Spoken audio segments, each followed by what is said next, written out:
Assalamualaikum warahmatullahi wabarakatuh. Bapak dan Ibu Guru, selamat datang pada pembahasan topik terbaru dari kelompok kami.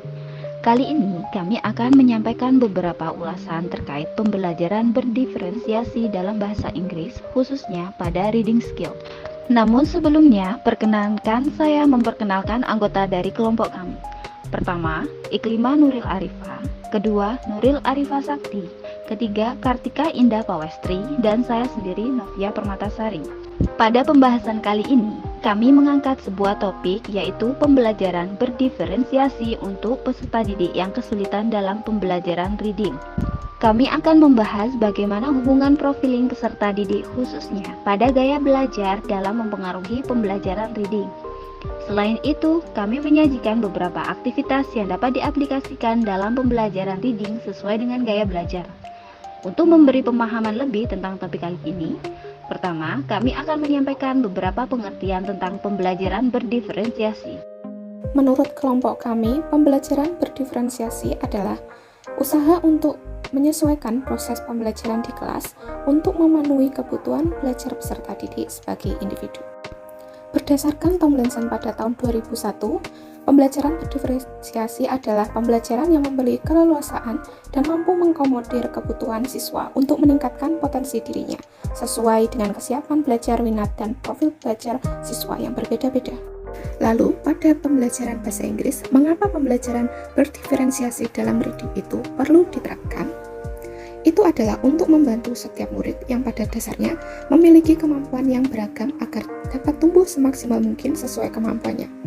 Tujuan pembelajaran berdiferensiasi dalam reading yaitu untuk setiap siswa memiliki pertumbuhan maksimum dari posisi belajar mereka saat ini. Tujuan untuk guru adalah semakin memahami tentang posisi belajar tersebut sehingga pembelajaran sesuai dengan kebutuhan siswa. Yang paling penting adalah bahwa siswa dan guru membuat kemajuan dari titik awal masing-masing, sehingga guru dan murid akan saling bekerja sama untuk kesuksesan bersama. Maka dari itu, terdapat 3 cara memetakan kebutuhan belajar peserta didik berdasarkan Tomlinson pada tahun 2001. Yang pertama kesiapan, yang kedua minat, dan yang ketiga profil. Setelah kita mengetahui pengertian pembelajaran berdiferensiasi, sebagai guru kita juga harus mengetahui profiling dari peserta didik. Kali ini kami berfokus pada gaya belajar peserta didik. Ada 5 gaya belajar yang sering kita temui. Gaya belajar yang pertama yaitu visual learners, yang kedua auditory learners, yang ketiga kinesthetic learners, yang keempat reading and writing learners, dan yang kelima verbal learners. Selanjutnya yaitu reading. Berdasarkan Camber pada Olson 2009, membaca memiliki satu pola perilaku tertentu. Sebuah petunjuk menyarankan bahwa akan lebih mudah bagi para siswa untuk membaca jika terdapat tempat spesial untuk membaca. Hal tersebut juga menunjukkan bahwa seseorang memiliki cara membaca yang berbeda, dan terdapat gaya belajar yang berbeda dan juga cara membaca yang berbeda. Ada beberapa strategi untuk meningkatkan reading. Strategi ini berdasarkan pada gaya belajar siswa. Yang pertama ada highlighting. Cara ini menggunakan warna yang berbeda pada vocab baru atau kalimat yang membingungkan. Kemudian setelah itu memberi tanda hanya pada keyword saja. Beberapa peserta didik akan mudah menemukan beberapa kata dari keyword tersebut. Kemudian cara kedua, beberapa peserta didik berpikir bahwa memberikan tanda pada satu teks dengan catatan akan sangat membantu. Contohnya adalah dengan memberi tanda lingkaran pada suatu kata atau kalimat, memberikan garis bawah pada kosakata terbaru atau kata yang membingungkan. Kemudian ada cara ketiga yaitu reading aloud. Dapat membantu auditory learners atau writing learners. Kemudian cara keempat adalah graphic organizer. Dapat membantu visual learner dengan beberapa hal yang bisa dilakukan. Contoh dari metode atau strategi graphic organizer adalah bubble maps, Venn diagram, dan KWL chart.